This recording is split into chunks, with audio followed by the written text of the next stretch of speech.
निवसति हृदयेषां श्रीहरे भक्तिरेका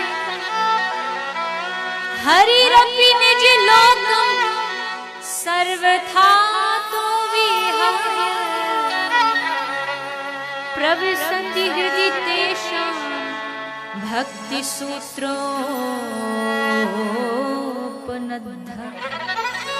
सकल भुवन मध्य निर्धनास्ते धन्य। इस संपूर्ण विश्व में धन्य वही है जिसने इस रस को पिया है,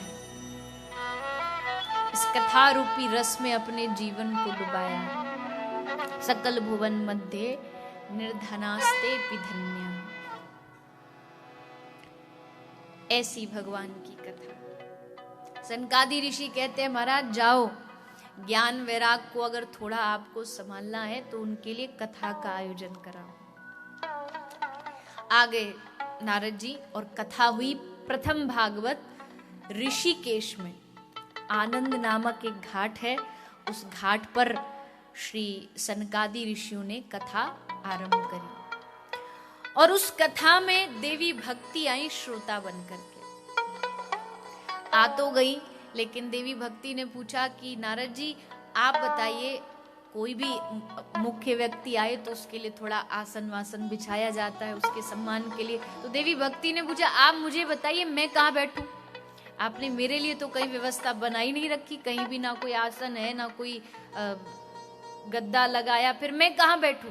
नारद जी ने कहा देवी मैंने सोच समझ के किया, आपको कहीं बैठने की जरूरत नहीं। आप एक काम करिए, निरंतरम वैष्णव मानसानि। ये जितने भी अपना घर द्वार छोड़ कर के आए हैं ना कथा सुनने के लिए, ये जितने भी बैठे हैं, आप जाकर के इन सबके दिल में बैठ जाइए। इससे अच्छा स्थान इनके लिए और आपके लिए और क्या हो सकता है।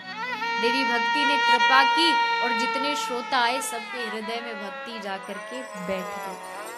आप भी आज जो यहाँ आए हो ना, आपके हृदय में बैठी भक्ति आपको यहाँ खींच करके लाई है, धक्के दे दे के लाई है। शरीर तो सोच रहा होगा रे क्या जाना, वही तो कथा है, वही तो भागवत है, कितनी बार सुनेंगे। और वैसे भी संस्कार पे लाए वारी घर बैठे बैठे सुनेंगे, बढ़िया सोफे पे आराम से चकाचक, बीच में कॉफी चलती रहेगी, थोड़ा अगर मौसम अच्छा है तो भजिया मिल जाए गरम गरम, खाखरा मिल जाए, भजिया चाय खाएंगे और सुनते रहेंगे। ऐसे भी कथा में जाएंगे, कहाँ जगह मिलेगी पता नहीं, ऊपर बैठने की मिलेगी नहीं मिलेगी, कुर्सी होगी कि नहीं होगी।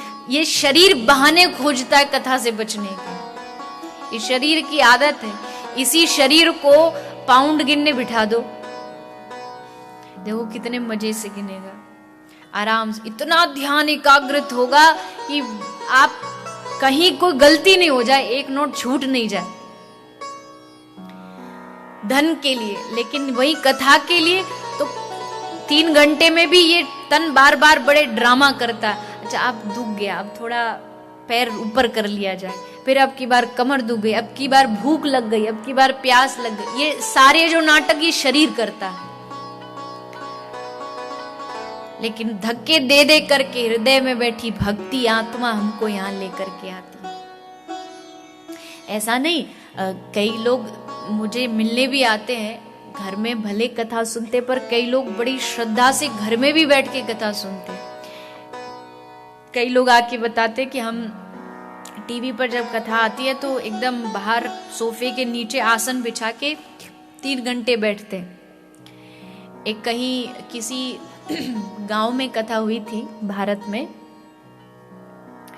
बिहार या झारखंड कहीं था, तो वहां एक नौजवानी एक लड़का आया, अकेला ही आया, लेकिन उसने आके बताया कि हमारे गांव में हमारे ही घर में टीवी है और गांव वाले कथा से बड़ा प्रेम करते हैं। तो जब मुझे पता चलता है फेसबुक आदि के माध्यम से कथा आपकी आने वाली है तो मैं सबको गांव में बता देता हूँ। घर के बाहर टीवी लग जाती है, जैसे पहले होता था ना, क्रिकेट देखना हो, रामायण आती थी तो सब बैठ के देखते थे। आप लोगों ने तो वो दिन जरूर देखे होंगे जो भारत में पूर्व में रहे हैं। महाभारत आती थी, शक्तिमान आता था। तो ऐसे ही बोले घर के बाहर टीवी लग जाती है और चालू हो जाती है। सब लोग 3 घंटे बैठ के कथा सुनते हैं, पूरा उसके घर का आंगन भर जाता है।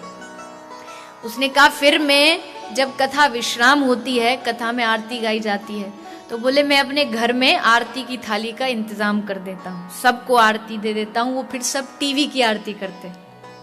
टीवी में जो भागवत जी है उस भागवत जी की आरती करते हैं। फिर आरती हो जाती है, उसके बाद फिर मैं सबको थोड़ा थोड़ा प्रसाद देता हूँ, मानो मंच लगाओ और मंच पर कथा हो रही है और सब बैठ के कथा सुनते हैं। ऐसे भी लोग हैं, कथा से इतना प्रेम करते हैं। तो आपको हमको यहाँ कथा भक्ति देवी लेकर के आई कि चलो कथा सुन, और हम सब आ गए।